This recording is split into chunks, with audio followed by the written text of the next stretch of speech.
రాష్ట్రంలో వ్యవసాయ రంగాన్ని మరింత బలోపేతం చేయాలన్నది కాంగ్రెస్ ప్రభుత్వ ప్రధాన సంకల్పం. ఇందుకోసం అన్నదాతలకు చేయూతనిస్తూ అధిక దిగుబడి సాధించేలా వారిని మరింత ప్రోత్సహిస్తుంది. సంక్షేమ పథకాల్లో అధిక ప్రాధాన్యతనిస్తుంది. ఏకకాలంలో రైతు రుణమాఫీ, రైతు భరోసా, సన్నవడ్లకు బోనస్, రైతు కూలీల కోసం ఇందిరమ్మ ఆత్మీయ భరోసా వంటి పలు సంక్షేమ పథకాలను అమలు చేస్తుంది. వీటన్నిటితో పాటు సాగులో సాయపడేలా సరిపడా విత్తనాలు, ఎరువులు అందుబాటులో ఉంచుతుంది. ప్రభుత్వం అందిస్తున్న ఈ ప్రోత్సాహకాలను అందిపుచ్చుకుంటున్న అన్నదాతలు అధిక దిగుబడులు సాధిస్తున్నారు.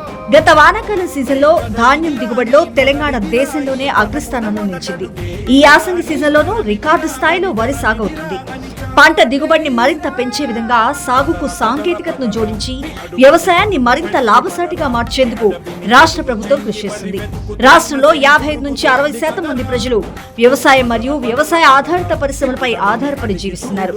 వ్యవసాయంలో టెక్నాలజీని వినియోగించడం ద్వారా రైతన్నలు ఎదుర్కొంటున్న అనేక సమస్యలకు పరిష్కారం చూపించవచ్చని ప్రభుత్వం విశ్వసిస్తుంది. కృత్రిమ మేధ వంటి అధునాతన సాంకేతికతను వ్యవసాయానికి అనుసంధానించేందుకు ప్రభుత్వం విశేష కృషి చేస్తుంది.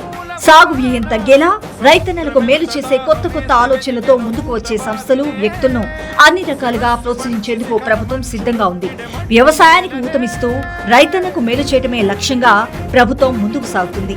ఇది వరి వేస్తే ఉరి అనే ప్రభుత్వం కాదు, సిరుల పంటలు పండించేలా రైతులను ప్రోత్సహించే ప్రభుత్వం మన కాంగ్రెస్ ప్రభుత్వం.